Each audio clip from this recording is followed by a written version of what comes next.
So this is the computer model of the home, which I used to design with from the get-go, from the very beginning. And you can see that you can rotate it around and see it from all different directions. This is the master bedroom. I've shown a 12-foot sliding glass doors there, which I don't know if you'd want, but I would, whenever you have glass on a small home, it expands it.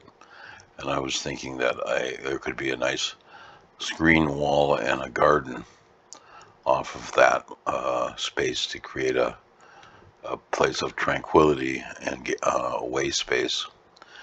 Because having kids at home, you want to have some private space.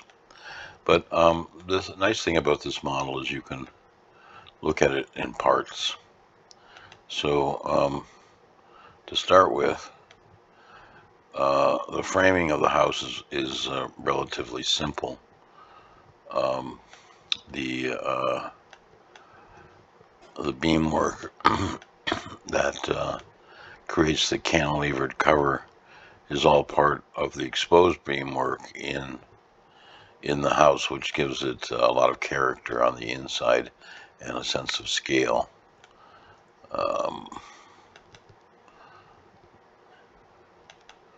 These are the sliding doors. So there's a lot of glass, but the door system is simple. These are readily available, pre-manufactured by probably hundreds of different companies. You can get them in vinyl or in wood or in aluminum. Oops. So this is the floor of the house and also the deck that wraps around. I've made a little boxed out area for the kids to study because, you know, they have a small room and there's two of them. So there's a desk, there's a desk at one end, and oops, there's a desk at one end and a desk at the other, corner desk. And then I made this little tower. Don't have to have it. There's a lot of things you don't have to have with this house. You could do them at different times or not do them at all. But I see a sort of a ladder going up to a little getaway tower with two kids. It might get a little crowded in there, and one could go up and read a book or play a video game.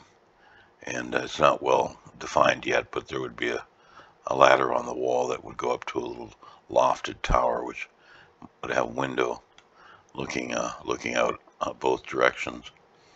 Playful little idea. You know, the kids, these homes, that they make a big impression on your kids. Your home that you grow up in has a powerful influence on you. So I always like to do something special for the kids. So that's the roof. In the kitchen, I have shown a compartment for stack washer and dryer. Then there would be, the model's not complete, so there'd be a refrigerator next to that. And then in the plan, you can see the sink and the cooktop range would be on this wall. And, oops. I got to turn these off by mistake.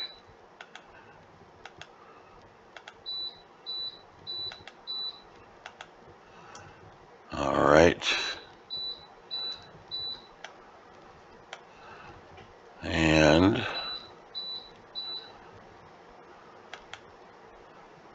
what's next? Windows for the kids. These are just little, this is an idea to have a place to take your shoes off before you come into the house and store them, both inside and outside. Also put a place to wipe your feet. That hole in the wall gets the floor gets filled in by with a mat that's removable. It wouldn't be as deep as what's shown there. It'd be pretty flush.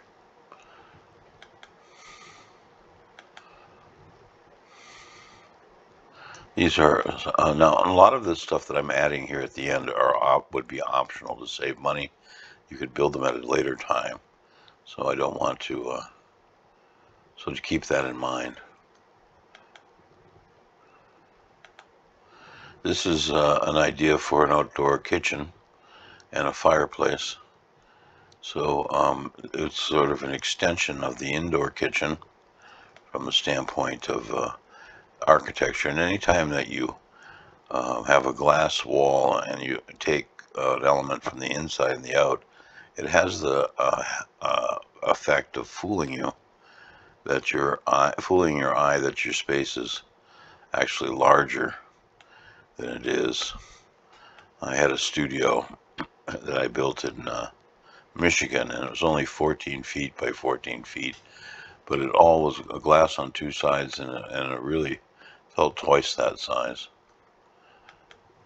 So here are the flues, metal flues for the fireplace, and for the vent over a cooktop. It's not necessarily unnecessary, but I found that if you're cooking a lot outside, it's nice to be able to get those fumes up and out.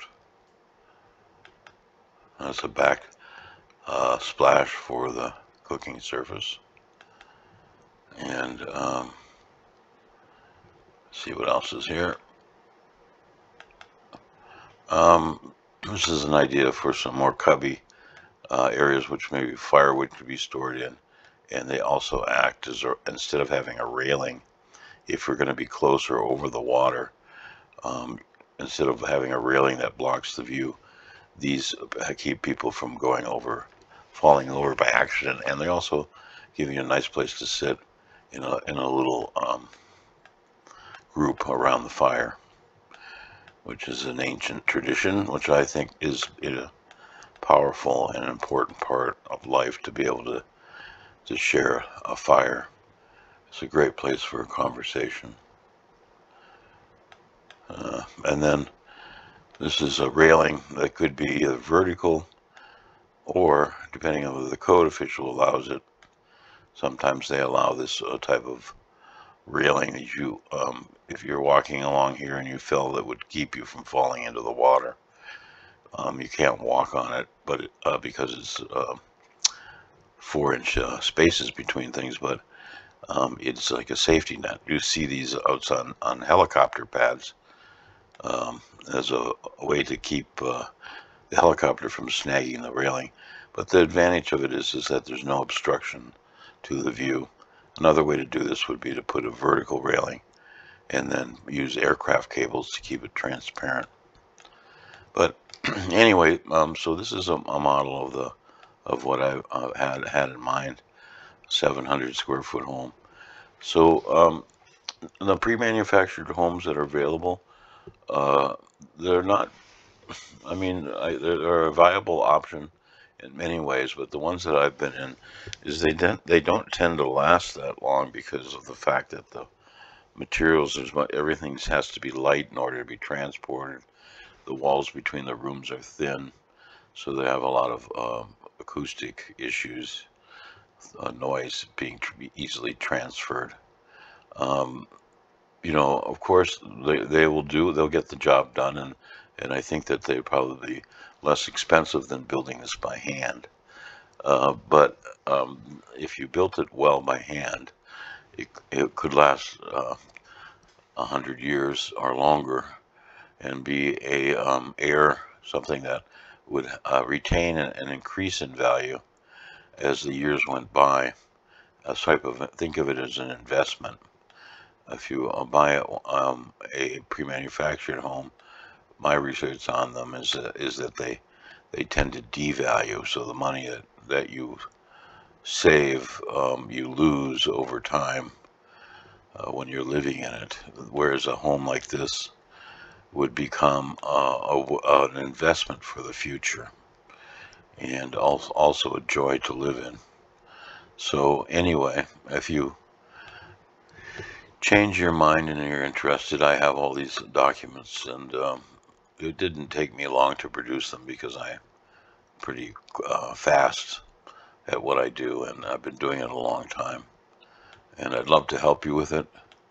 I have a builder who's interested in building it.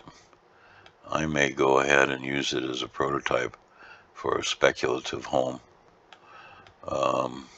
to build, because I think it would be a gorgeous, efficient, and affordable place to live. Homes are important to all of us. All right, thank you for your time.